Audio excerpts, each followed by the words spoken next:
Hello, hey everyone.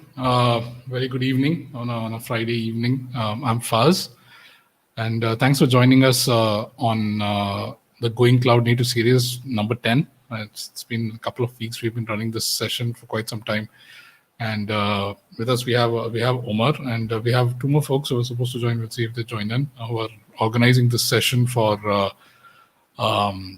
On trying to get understanding of the cloud and the basic building blocks of the cloud, and then seeing how all of this fits into, like eventually building into applications and building bigger projects and stuff on the AWS cloud. So we have a couple of just basic announcements and stuff which we show in the beginning. So this is basically our 10th session, and today we are going to be talking about EIML, and we have one more session next week which is going to be on serverless security. After which we'll be taking a break and more like trying to decide on what would be the next step in the terms of content and all, which we're going to give out. So that's going to be interesting. So any feedback, we'll be sharing the feedback link later. Do give us feedback on what kind of content you want to look at. We have some already in mind based on what we got in the previous sessions. But yeah, I mean, the more the merrier.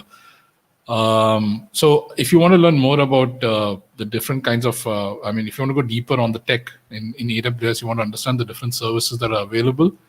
You can look at our channel. AWS has its own tech channel called AWS DevX. It's run by a team called developer. It's a developer enablement team called DevX.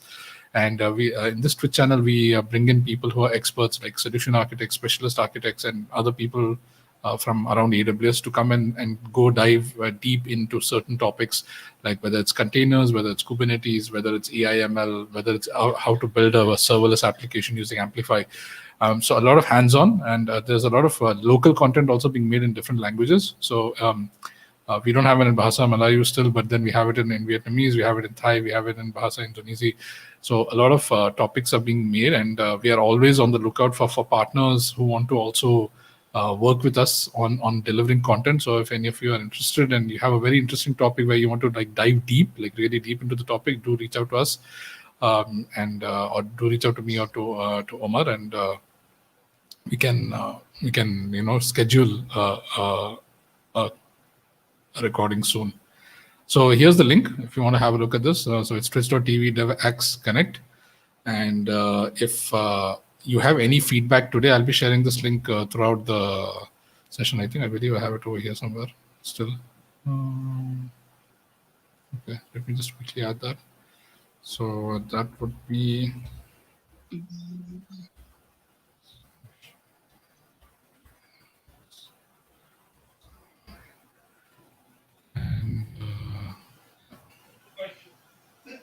So that would be, this is the feedback link. So I'll be sharing this in the end also, but just do keep this in mind and then share your feedback on the session. And then if anything you want to look at in the future, anything in the content which you really like, which you want us to deep dive in future sessions, because 1 hour is not enough to cover a lot of things. If you've noticed, a lot of the topics are very high level. The idea is to just get you started and then give you an understanding of what is there. Today's session is going to be a little interesting. So we're going to have a lot of demos. The idea is that I want to show you what's the capability, what's the possibility of doing EIML, and how it's not that difficult to even get started, right? You could just do a couple of demos. We have a lot of samples which you can just spin up in your own AWS account and just get started. So with that, we'll get started. Omar, I'll bring you back in towards the end so that we can talk more about what all we're going to do next. Yeah. Cool. Yep. Catch you then. All right. All right. So brief introduction. So I'm Faz. I'm Senior Solutions Architect for Startups in AWS Malaysia, and I am also associated with the AWS DevX group in ASEAN. Hello. Okay. So I have over 16 years of IT industry experience. So I've been working across multiple verticals. Started with telcos, then I worked with product management and with enterprise, and then I moved into the HR space. And before I joined AWS. I'm checking if it sounds all right. I have a feeling my sound may not be heard.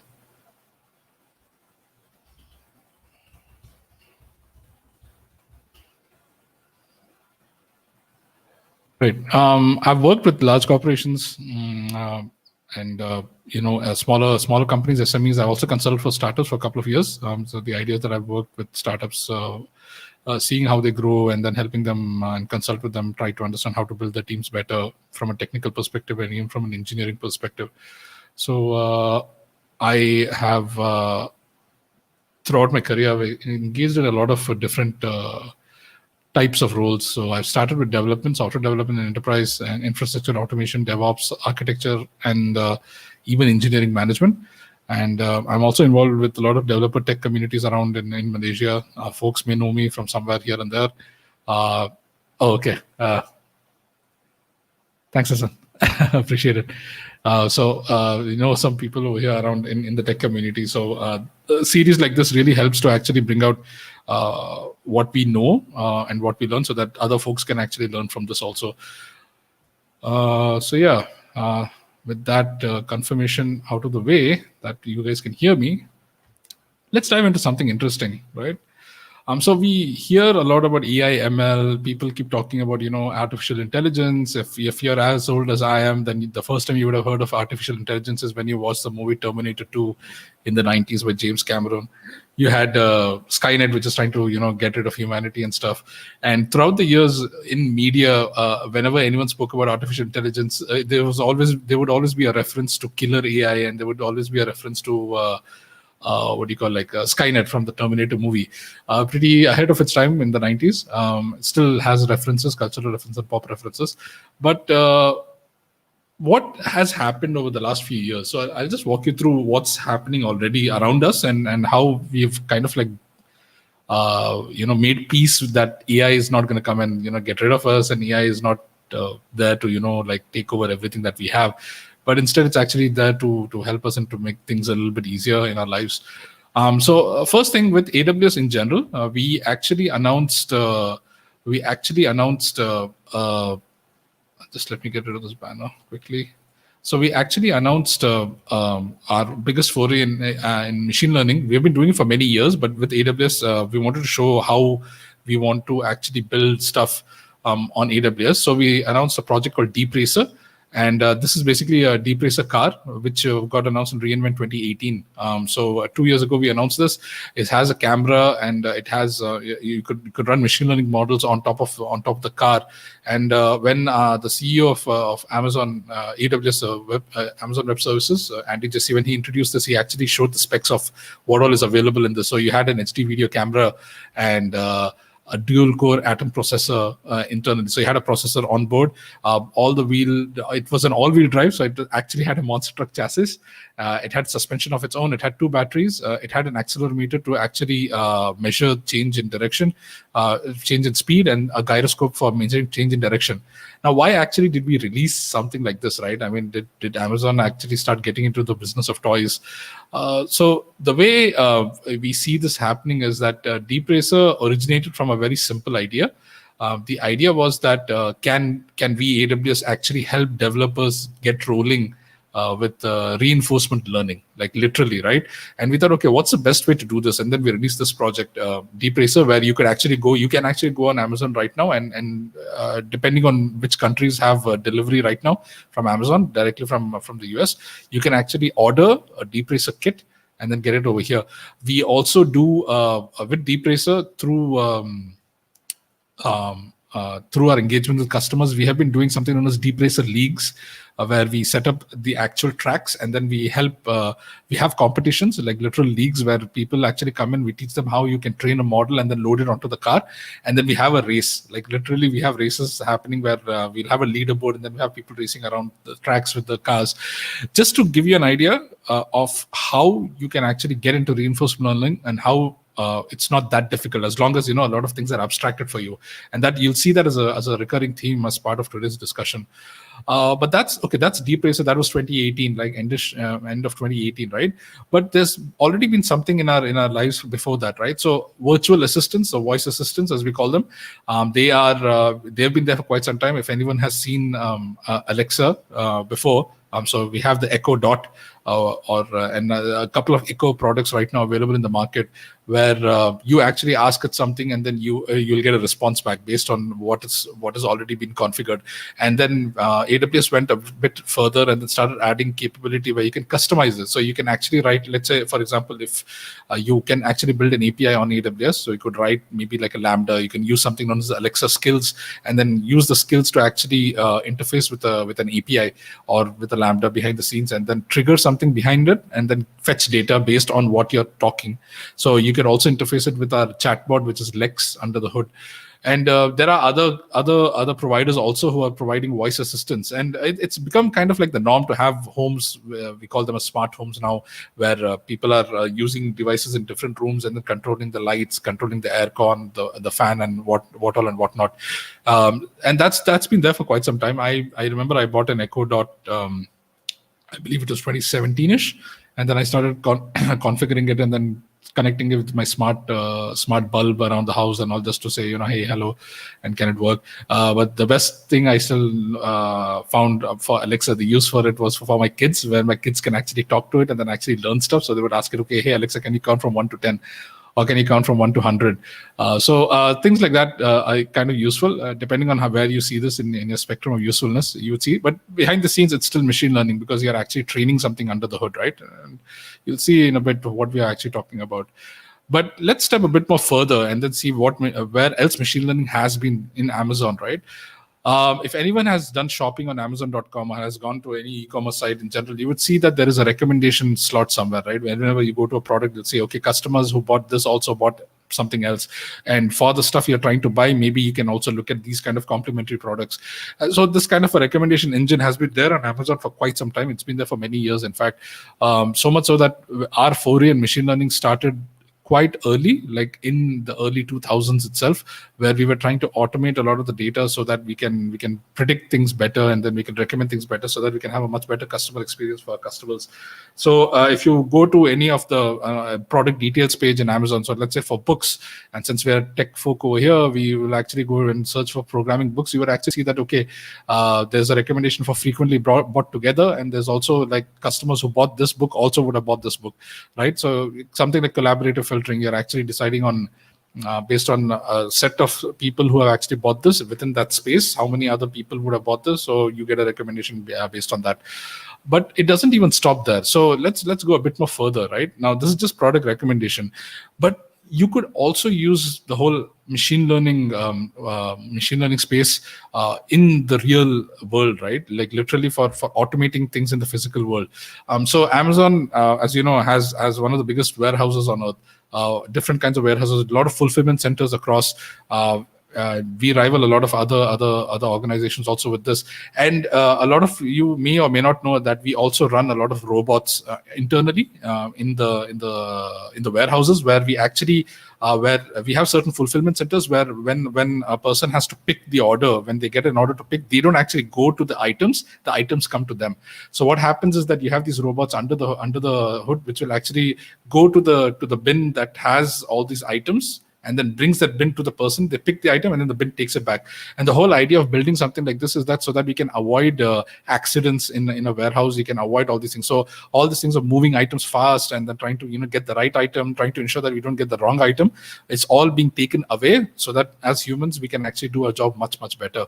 And here's a GIF. I hope it works right now, but let's see. Yeah, it does work. So you can just have a look quickly on how it works and how it's all like automated and everything's so organized.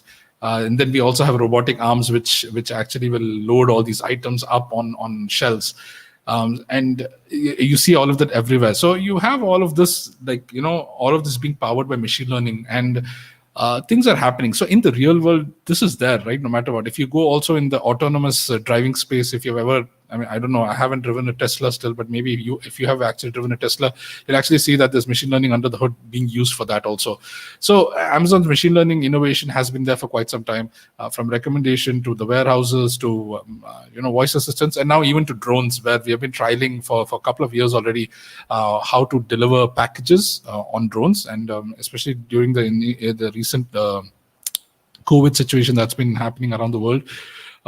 we have seen that there's an uptake and interest in drone deliveries, and there are a lot of companies who are looking at this also. So Amazon is also like really looking at this and then using the same learnings which you've taken from other places where we used machine learning, and we have actually moved it to this. So I mean, it's Amazon itself is an example of a company that went through a multi-year machine learning journey. So it's not something that happened overnight. We actually went through many years trying to reiterate, make it better, right, and then try to become more of a ML-driven company so that we can automate a lot of the grunt work, so that we could actually as people in the company, we can actually do our jobs much better. And this is done by bringing domain and technical experts together to work backwards from the customer problem. And we use ML throughout our fulfillment process, including developing forecast system that can predict the appropriate amount of demand for each product we sell worldwide. And you'll kind of see this in different kinds of problems which can happen in machine learning. The whole idea of showing you what Amazon can do in the beginning is to set the stage and give you an idea and give you a taste and maybe get you a bit excited on what all can be done. But is it only Amazon who's doing this? There are a couple more, but I'll just show one for now, because a lot of us are actually sport aficionados over here. We like doing sports over here, and we want to know, especially in the sports field, what's happening with the players, right? If there's a certain team I'm working with, how exactly would I know how they're they're doing better, stats and stuff like that. So whether I'm a coach, whether I'm a manager of a team, or whether I'm just the audience. So in the States, actually NFL is a big customer of ours, and if you look at the NFL, the National Football League, it has tracked a wide variety of statistics since its inception, right? For many years it's been manual. They've been taking a lot of manual measurements, and they're trying to make it better so that they can make it safer for the players, but also extract maximum performance from the players also. And the whole idea is, as a fan, I want to know what's happening right on the field. I want to know what can my player who I'm a fan of is actually doing, and what can do better. And very few data scientists actually are also experts in sports also. So it's usually where you will see a meeting of minds. You'll have subject matter experts, like sports experts, meeting with data scientists so that they can correlate and then try to find a common language to work on, and then also try to extract insights like this. I don't have any videos for this, but then maybe later one day I can share some links across, and you can get an idea of what can be done in these kind of stats and what they're doing. F1 is another example. Formula One also, they use a lot of our tech for the stats, all the way from the cars to what's happening on the tarmac, to all the way to when the pit crew is coming in to actually fix the car again so that it can go back onto the circuit. A lot of machine learning happening under the hood to predict certain things so that they can make the races safer and more exciting. So, all of this is good and great. That in a nutshell, that the machine learning is there across, and it's being used in some form or the other. But let's go back to what it is actually, right? So if I compare this back to, let's say now, if a lot of us over here viewing this today, we are all programmers in some form or the other. So assuming that we are all folks who have learned either C# or Java or Node.js, JavaScript, or even Python. And if you notice in programming, there's a certain model which you follow. And that is that when you actually write a program, you have data which is coming in, and then you'll code it against rules. So you'll actually put some rules inside saying, okay, if my data is XYZ, then I'm going to do Y, right? So the answer becomes Y. And then if the data is something like this, it will be Z. So let's say, for example, if you want to take machine learning in general, and let's say you want to detect a certain animal, right? How would you actually do that in traditional programming? So I'll give you an example over here. So let's say we have a tapir over here, because tapir is popular in Malaysia. So I want to distinguish between tapir and a cat, right? So the way I would distinguish it is by the size of the animal, maybe that the shade of the animal, where it is shaded is a little bit different. So what I would do is that I would take a sample image. I will say, okay, is this a standard image of a tapir? Yes, it is. Then I would start looking at every pixel, and then I'd say, okay, at this pixel, at this at XY coordinate, it is supposed to be black. Then the next one, it's supposed to be black. Then the next one is supposed to be white. And I'll have this massive list of if-else statements. And then if all of those statements are satisfied, then I'll return it's a tapir. But if it's not that, then I'll return that, okay, I'm assuming if it's not a tapir, then definitely it's a cat, right? And then I'll send this back. Now, the problem with this is that this works against one image. The moment somebody brings in another image, which maybe has a tapir and a cat in the same image, my code won't work, right? It'll actually maybe it'll get confused itself. It may throw an exception saying that, okay, I'm signing 1 or 2, or maybe it'll show a third animal if I've coded that inside. But the key thing is that it'll only work based on the rules that I have given, right? So it's not gonna make a new rule out of nowhere. It's not gonna decide someday out of the blue that, hey, you know what, this animal which is here is not not a tapir, it's something else. So when you come to machine learning, you're gonna take the traditional model and then turn it on its head. And the way it works is, with machine learning, you actually give it answers, right? And you give it the data. So you actually give it data and say, okay, XYZ is something, and then afterwards ABC is something, and then based on how you train your machine learning model, you get the rules out. And then once you get the rules, then you can start putting in other data inside to predict what it could be. And you'll notice machine learning in the end is just prediction. That's all it is. It's a probability, right? So it's going to be a probability that I think this is what it is. So in machine learning at a very high level, this is what you get. So when you want to train a model, you will actually classify or label the data, do it whichever way you want. And you will say, okay, you know what, here's the data. So these images, this image is a tapir. This is the answer. And then this image is a cat. This one is also a cat, and this one is also a cat. And when you write your logic in maybe any framework which you're using for machine learning, you will train the model, and then you'll train the model, and then you get an output, which is basically the machine learning model.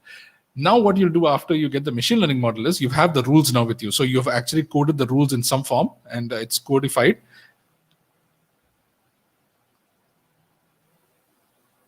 It's codified. Just a sec. My mouse is acting a bit strange. It's codified. So then what you'll do is you'll actually say, hey, you know what? I have now. I'll give you a new image. I'll give you an image, and I want to see what the model predicts. Now, based on the way I have trained the model, it'll actually say, hey, you know what? I think it's a cat. So probability 90%, 80% approximately that this is a cat. And this is basically how you actually build a machine learning model. So very, very, very simplistic way to understand, but it gives you a very fair idea of what exactly is being built out. So now if you go back to the technical terms, you'll hear a couple of terms being thrown around in the machine learning space. So you have something known as artificial intelligence, right? And AI is basically any technique that enables computers to mimic human intelligence using logic, if-then statements, and ML. So, for example, Gartner put out a statement some years ago. I'm still searching for the reference, so take it as anecdote. But what they said is that even, if you are writing if-else statements like the traditional programming version, and you're predicting something, if it is this and this, and then it's going to be that, then that is also constituted as AI. Right. So this definition comes from there. So if you just have if-else statements, you're technically kind of doing AI, artificial intelligence, because you're telling the computer to give an output based on a certain logic, certain rules, right, which you have defined. So that's artificial intelligence. Now, under AI, what you get is you get one subset, which is machine learning. And this subset uses machines to search for patterns. So what you saw in the previous example is when we give it an answer and then we give it the data and then we say, okay, this image is a cat, then what your machine learning framework is going to do is it's going to search for patterns to say, okay, how do I define this as a cat? It'll convert it into numbers behind the scenes, and it'll say, okay, probability that this is a cat because of XYZ, these kind of features that are being formed inside the image and stuff like that. And then once those patterns are found, it will actually build the logic models automatically under the hood. Now, under machine learning, you have another subset called a subset of machine learning called deep learning. And deep learning is basically a composition of deeply multi-layered neural networks. So they perform tasks like speech and image recognition. So you could do machine learning with images in general, but then if you would really want to have a more accurate object detection of sorts, then that's where you would actually go into deep learning. You would actually create your neural networks under the hood. I won't go too much into RNN, CNNs and all that stuff. There's a lot of material available online. So this is just as a primer. You can actually go and have a look online on what's actually there in terms of this kind of content. Just give me a sec. My video is... my mouse has gone a bit conky. Just a sec, yeah? Let me just... Yeah, that's the problem. I think the PowerPoint slides went a bit... I guess my PC wants to go into weekend mode. Just give me a sec. All right.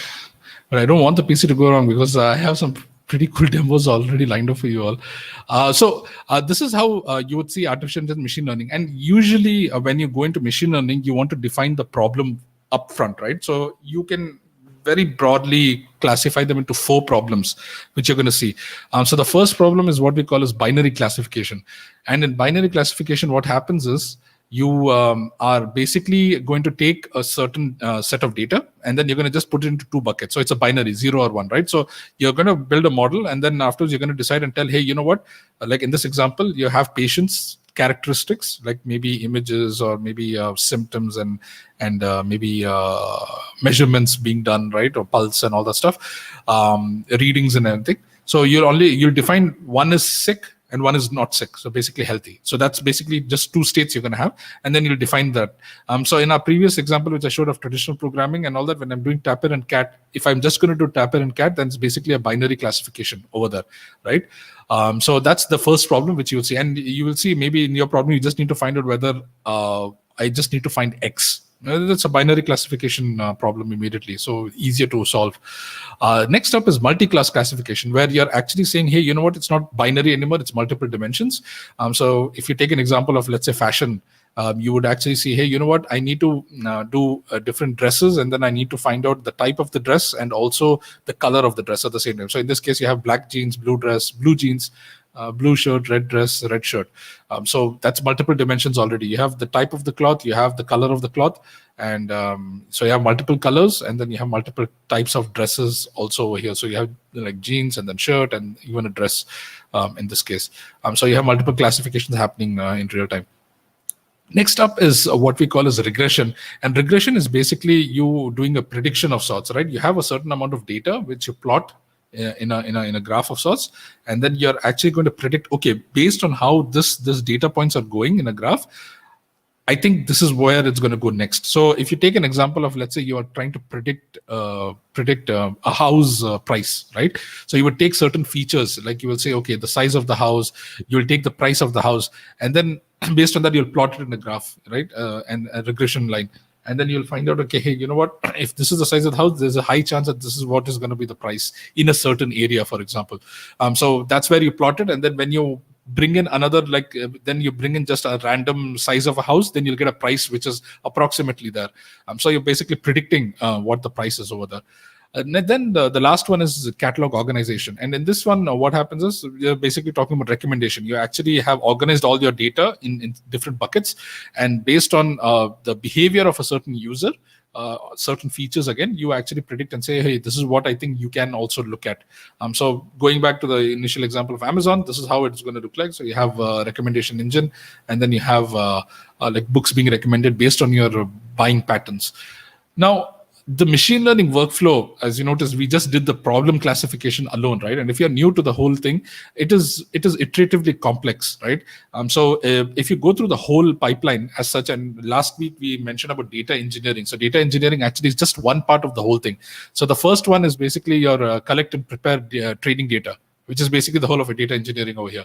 So you prepare the data, you collect it from somewhere, you clean it up, you make sure that it's in the format you need it. So it has always been a complex and iterative process. You need to stitch together tools and workflows, which is time consuming. After you get the data, you need to then select which algorithm or framework you need to build. So basically you're defining what's the problem you're trying to solve. Then you need to train the model on how to make the predictions and tune it so that it delivers the best possible prediction. Then finally, you need to integrate this model with your application and then deploy this application on an infrastructure, right? So the idea is you want to take it to production, you want to host it somewhere so that your applications can then use it in real time, your users can use it in real time. So many of the tools developers take for granted in normal application development, like let's say, debugging the code, project management, task management, how to, spin up a new production instance and stuff, all that gets thrown out of the window when you go into machine learning model and then trying to bring it to production grade, right? For example, a lot of you, when you start doing machine learning courses, you'll just get into Python, you'll start doing a notebook, and then you build the model on your laptop or maybe on a notebook which is hosted online within that instance itself. And you're good, you're happy, okay, you train the model, it's giving the data you want. But now the moment you think of, okay, how do I get this model into my application? That's where things start going crazy, because you're not sure what the workflow is, you're not sure how you want to manage it and deploy it. And also once you deploy it, you want to make sure it's always up to date, right? So this is where, I mean, our mission at AWS, we say that we want to put machine learning in the hands of every developer, right? And for this, we have different levels of engagement on machine learning itself. And why you would want to use AWS for machine learning is that, again, you have the broadest and deepest of services on AIML in AWS. Also, the fact that you can connect with other AIML, you can connect with other services in AWS, right? Whether it's data storage or whether it's compute or anything else. Then you want to also accelerate your adoption of machine learning. So we have a platform called SageMaker, which I'll talk about in a bit, and I'll also show. And also, you want to build on the most comprehensive cloud platform. The fact that you can just go global in minutes, you can host your model here in Singapore and then have users somewhere else actually accessing it. So the reach of machine learning is basically growing, and it's not going to stop. It's just growing on and on. And you have different devices, you have different users who are actually connecting and connecting to machine learning, actually powering all these devices behind the scenes. Now, bringing machine learning into your digital transformation requires a new stack, right? So the way you think of application development is totally turned on its head when you go to machine learning. Like how I showed about traditional programming versus machine learning, it's the same with hosting applications normally and then AIML in general workloads. So this is the whole machine learning stack in AWS. So we have like 3 layers. The lowest one I won't talk about it today. It's basically all the ML frameworks and the infrastructure. So you get access to the machines. You can actually tune it whichever way you want, and that's something like you'll have these professionals who are really good at what they know in terms of the framework, and they know how to eke out every ounce of compute and GPU from the instances, right? But most of us actually would come in the first 2 categories. So on top in the second layer, you have actually ML services. And you don't have many ML practitioners right now. So if you want machine learning to be pervasive, you want to make sure that everyday developers and even data scientists are able to build on a common platform, so that they're able to write code and then just deploy it, and then let the platform actually manage most of it. So in this case, you have SageMaker, which is basically a whole platform that allows you to write code and then use built-in algorithms in SageMaker. You can run experiments on your model before training, and then afterwards you can then train your model with data which you can fetch from different sources. Then you can debug the model also when you're training it and testing it, and once you're tested it, then you can just host the model. So SageMaker gives you different APIs where you can just call, and you just have to be within your Python notebook and do all of this. So you don't have to even step out of the console. A data scientist can just call SageMaker as an API and then use whatever services are required. The best part is in this, when you're training, a lot of people, they think that when they train, they have to go back and switch off machines. What SageMaker does for you is that you can actually write the code and say, I want to train my model. And once the model training is completed, it'll shut down the instance automatically. So you only get billed for how much time you're actually being trained on that instance. Then once you host the model, you want to continue monitoring it for deviations, because data will always change. Your model will always never be static. So you'll always keep changing. And then we have other services available like Neo that allow you to compress these models. So SageMaker basically allows you to go through that whole flow, which we just showed earlier.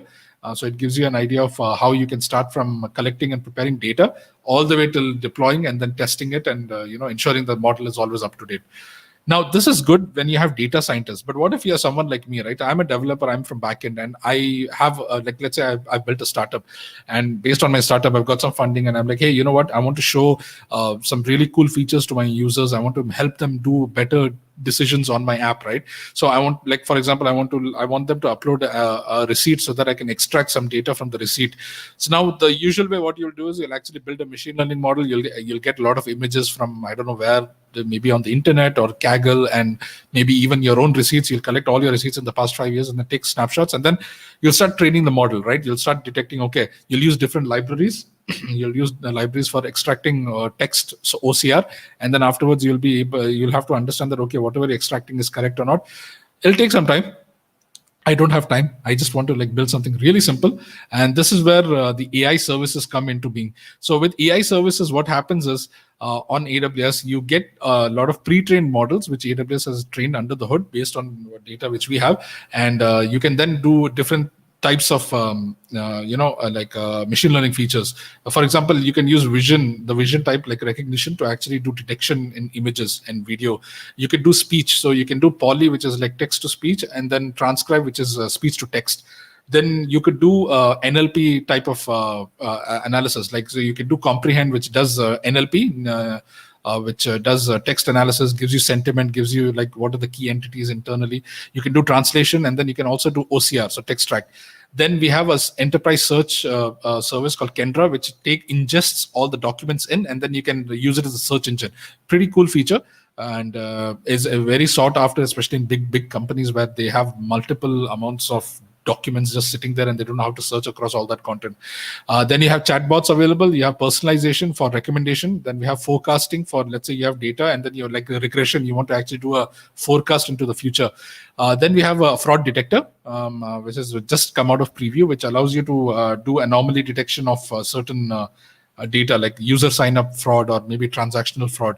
And then we have some more and other things like development code guru, which reviews code, and also contact centers. So this is different AI services. Now what I'm going to do is I'm going to switch directly into the demo mode, and I'm going to show you a bit of SageMaker where I'm showing you the notebook only. But most of the demo today is just going to be in the AI services. So it gives you an idea of what exactly you can build with AWS directly. So with that, let's jump directly into the demo. Let me bring my trusty Chrome tab over here. And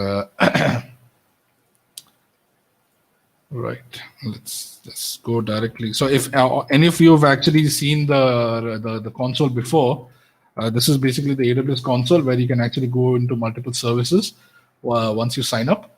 And so in this case, what I'm going to do is I'm going to Recognition, and Recognition actually has a demo which you can directly do. So you don't pay for the demo at all. It's just straightforward. It'll give you an idea of what is being done. So in this case, I have an object scene detection. It's a sample image that is already there.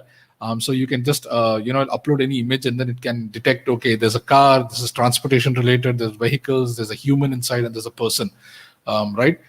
There's also image moderation that is good for if you're like, let's say you're trying to build applications which are, kid safe, and, like for parents and stuff like that. So you want to like remove any nudity and things. You can actually use this to understand whether this image has something which you should, not show to your this one. Next up is facial analysis. So in this one, what I'll do is, this is a sample, but I'll just upload another one. Let's see if I have that over here right now. So if I upload a happy and a sad, so it's actually detected two faces over here. And this one, it looks like a face. It appears to be a male, appears to be calm, 84%, not smiling, but still at least is calm, which is fine. But when I click to the next page, appears to be male, not smiling, 93%, appears to be sad, 99%. So it's able to like detect sentiment. It's pre-trained, so it kind of works. And also not wearing glasses. The key thing over here is that you can see that, as an application developer, you can actually see that, hey, you know what, this is the data you're going to use. So you'll get a JSON object back from the API, and then you can use it whichever way you want. And this confidence score is basically what machine learning is all about. It is a probability or a confidence score that the machine learning model says, this is what I think it is. So a smile, I think it's 89%, it's a smile. If it's eyeglasses, 99%, this person is not wearing eyeglasses. False, right? Not wearing eyeglasses. So this is another one. But let's say we want to go a bit more. So a lot of you must be using some kind of financial application, right? Or maybe something like you're trying to build some kind of an application where you need to validate if a user signing up is valid or not. And you need to use photos. So we have this process called eKYC, electronic know your customer, right? What if you wanted to build a very simple eKYC application, a feature as part of your app, as part of your mobile phone? So what you can do is you build a mobile app, and then you call the Recognition API, and you can then do a face comparison, right? So in our case, this is sample apps, but let's go a little bit more cooler. So what I'll do is I'll upload somebody's IC, and I'm going to upload somebody's face over here to say whether it's the same person or not. So in this case, we have Mr. Bean, who I don't know, surprisingly has got an IC card from Malaysia, has a my card, and putting up his face over here. So you can actually see a similarity that, hey, you know what? The face in the IC card and the face actually taken separately is actually the same person. And this is useful because you will actually have a flow in eKYC where you take a photo of your IC, and then you take a photo of yourself, and then somebody will verify behind the scenes in back office and then confirm in a couple of hours that it is the same person, right? Whether and I've done this a couple of times in different apps. You can kind of do that right now. So you can test this out with different images and see if it works. This is one. Now, if you're doing eKYC, there's another step you want to automate, right? You don't want the person to enter all the details of the IC card. You want to automate that part. So what if you can actually extract the text? So let's try that with this then. So this is a straight, simple one, but we'll go back and get Mr. Bean's IC again. And if you see from the IC, it's able to get everything, even the IC number. And says that he's actually in some kampung, which is kind of strange. I never knew that he's actually from here. But yeah, I mean, this is doable. So this is one form of, like a whole flow of application which you can build. Now, this API, you can just plug it into your application and you can do it, which I'll show you. I have a sample application, which the code is already there. You can just run it on your own in your own account. And what that does is it will actually use recognition under the scene, under the hood, and then it will do certain things with it. So we'll see. The demo is pretty cool. So this is on recognition. Another one I wanted to show you is OCR. So direct OCR, you can use recognition, but we have a specific OCR service called extract. And this is useful when you want to extract data. So there's a sample over here where if you upload a table with a form, it'll actually extract all the data from here. And it'll also, so the form is there, and then from the table, it's able to define that this is a table because of the lines, and then it says, hey, you know what, I can extract this data. And once you get this data, then you can do from the API, you'll get this data, and then you can do whatever you want with that, right? But I'll want to upload something which is much more closer to home. Let's say I upload a receipt, right? So I upload maybe a Starbucks receipt, for example. And once I upload the Starbucks receipt, I want to extract it so that maybe as part of my application, which I'm building, maybe an personal expense app or something, I'm able to extract all of this out. So I'm able to get the invoice number. I'm able to get the date of the receipt. I'm able to get the items. So they're all like one after the other. So if you click over here, you can get like each item over here. This is the quantity. And this is basically the price. So you could code this in such a way as part of your data processing pipeline. You can code this in such a way where you can say, when I do an OCR of a certain receipt with this template, this thing is supposed to be the price, because you can get that in a certain way from the output. And then you can decide, okay, based on where it is placed in the output, this is the price. So you can also get the total sales, you get the approval. If you notice, the image is standard, and every camera nowadays is pretty decent. It can take clear pictures. It has autofocus also. Even the cheaper cameras also have this. So having OCR now is kind of become the norm. So you don't have to build a machine learning model yourself to do this. You can actually just use an API and get this done. So this is basically extract. Now let's move on to something more cooler. Should I show you engagement meter first? Okay, let's go to engagement meter. I showed you recognition, right? So I showed you how you can actually build. I mean, you can upload an image and do this. So how does it work in real time, right? So let me just put up my camera over here, because I have this on another tab, which I can get over here, and voila. And here's a cool thing. I'll give this link to you guys. It's available for 1 hour. So you can run this, but please don't DDoS me. So this is basically available right now. What this does is, this is actually using recognition. So it's just basically an engagement meter. There's a link also on top over here, so you can open this code and run it in your own AWS account. This is this app is going to check the engagement of you as a person. So let's say you're actually building a chat application or a live teleconference kind of an application. You want to check whether the attendees are engaged or not. What is their emotion? Or maybe you're building an interview application or something like that, right? So I just start recognition over here on top, and what it'll do is it'll detect my face in real time, and it's able to detect, okay, this is what is happening. This is basically what is my stats from this person. So it's saying that, hey, I'm surprised, or I'm calm. And it also says that I'm younger than what I am, which is kind of cool. So I like recognition for that. And it also shows me whether I'm engaged or not, because the more I'm looking at the screen, the more the engagement is supposed to increase. And it also has a graph over here which shows you what is the, what are the emotions this person is currently right now in. So now if I become sad, like for example, I'll try to be sad, let's see, but I'm actually happy. But yeah, let's see what happens.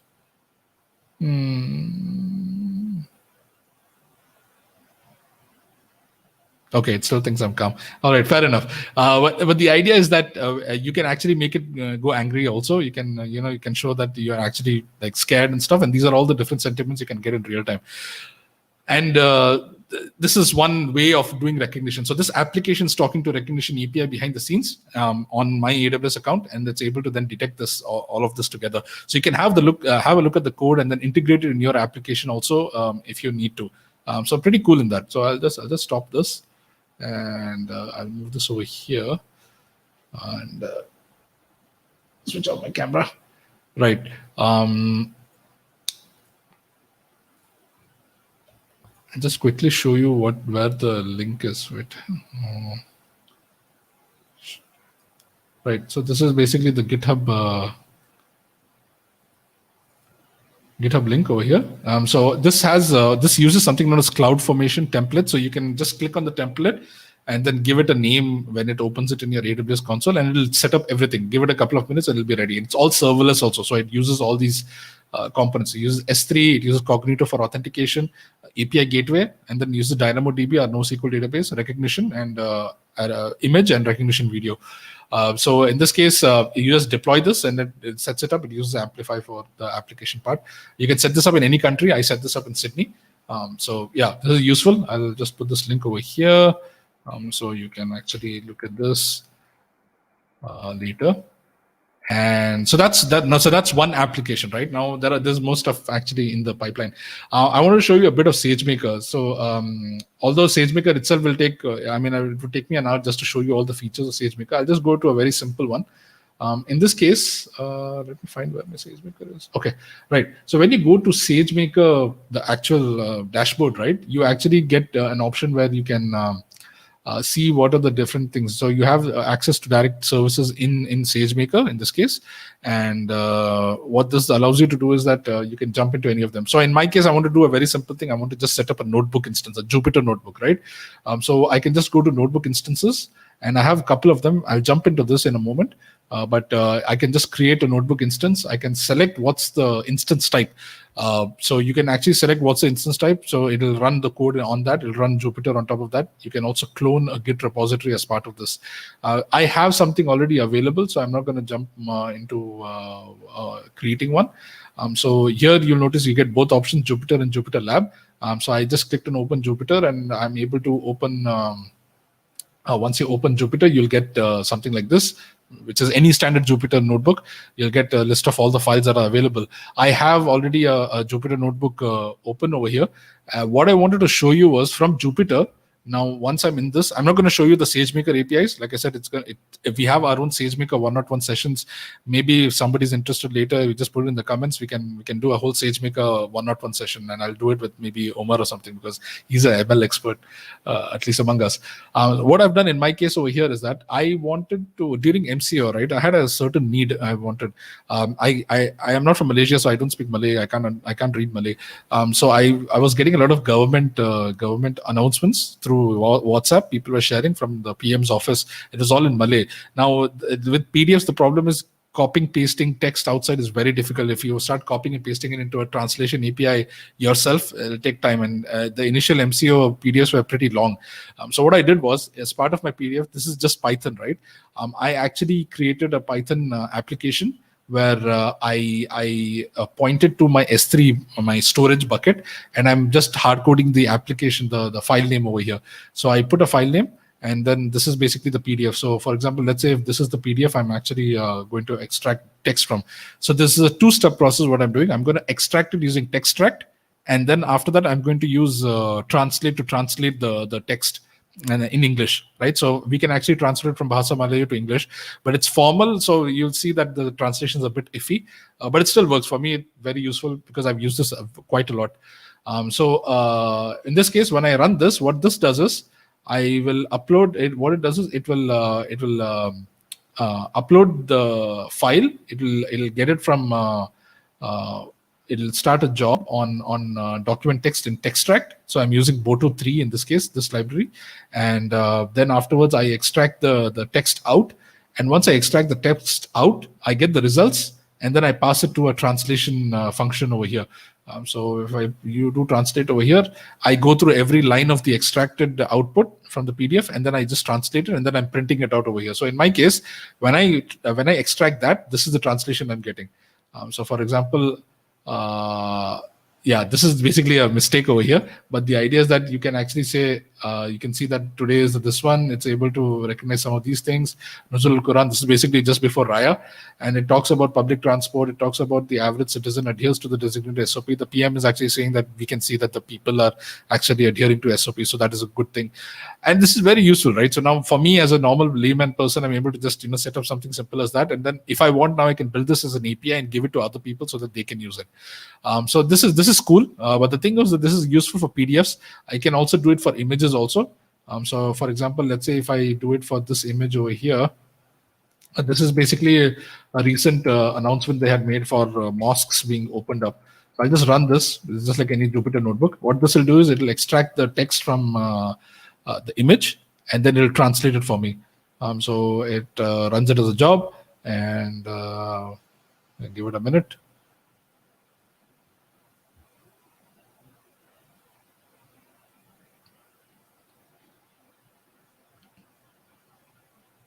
A bit more, and it should come because it's just a single image, so it doesn't have a lot of text. This is because the OCR is still running, so it's trying to extract each line or each block of line in this case.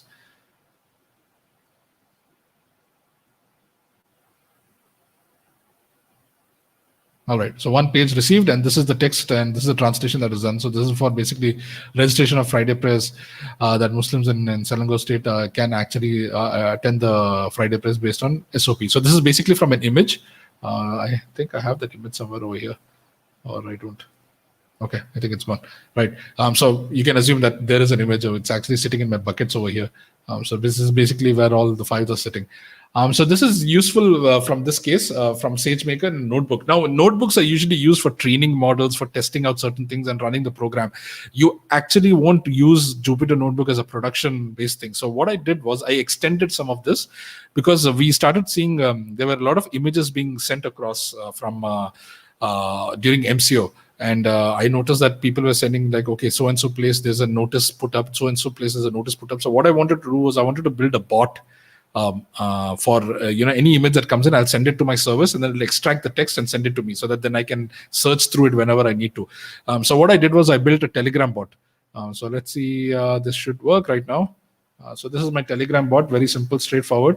And what this does is, if I upload an image over here in Telegram, it will actually take that image and then use TextRack to extract everything out from the image. So in this case, I'll just upload the same thing so you can see it in real time.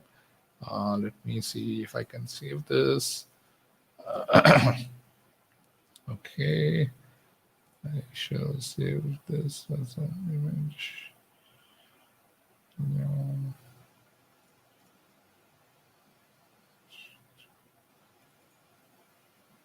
Okay, let's send this itself and see what happens.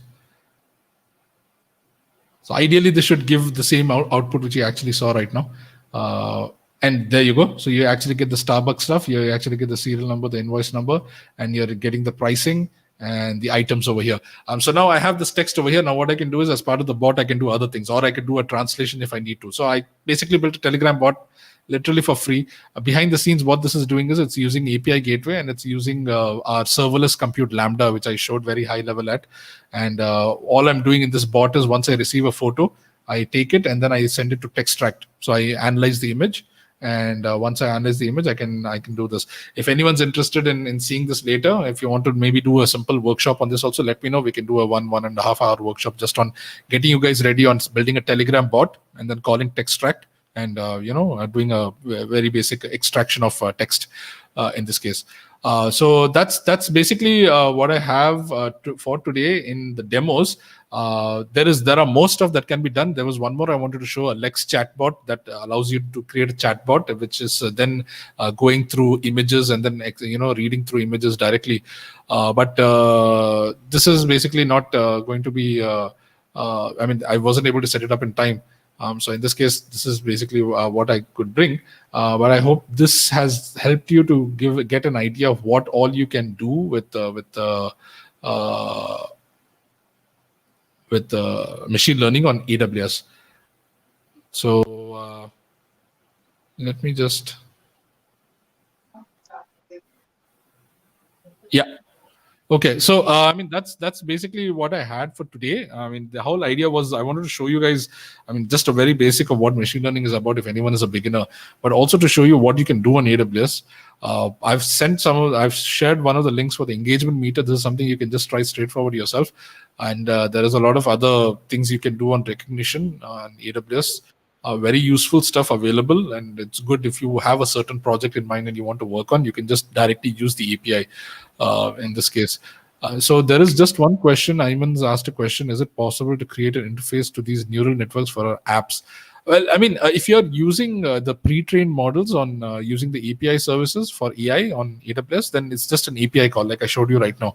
I just used the basic Boto3 Python libraries, and then I was able to call it. But if let's say you're training your own model, you can still do that. So you can either host your own model, like you use if you're using Python, you use Flask, and then afterwards put an API, and then you serialize your model and then host it under the hood. Or you could use SageMaker. So SageMaker makes it much easier for you. You train your model in SageMaker and then just tell SageMaker, hey, you know what? I want an endpoint. It gives you an endpoint. And then once you get that SageMaker endpoint, you can write, you can put an API gateway or maybe an EC2 or something else behind the scenes, which talks to the inference endpoint on SageMaker, and then does the inference part, which is basically sends the data and then gets a probability or a prediction back. So you can do both sides, so not a problem. What I wanted to show you was that it's not difficult to actually get started with EIML on AWS. The fact that you can just use an API and use it for demos, use it for POCs, even for maybe MVP, which you release to your customers. And then once you get traction, you want to make it more custom, then you can start looking at building your own ML model. So what I always suggest is if you have an idea you want to just try, just go with the API, the AI services which I showed. Just test that out. If it works, then great. And then you can then later build an ML model. But if you are not able to get the result you want from the APIs because it's pre-trained, then just go into building your own machine learning models. But it means that you need to know how to build a machine learning model. And like I said, 1 hour is not enough to actually teach you guys enough of machine learning. That's Omar's specialty, not mine. So that's something you can actually look at and then plan it out.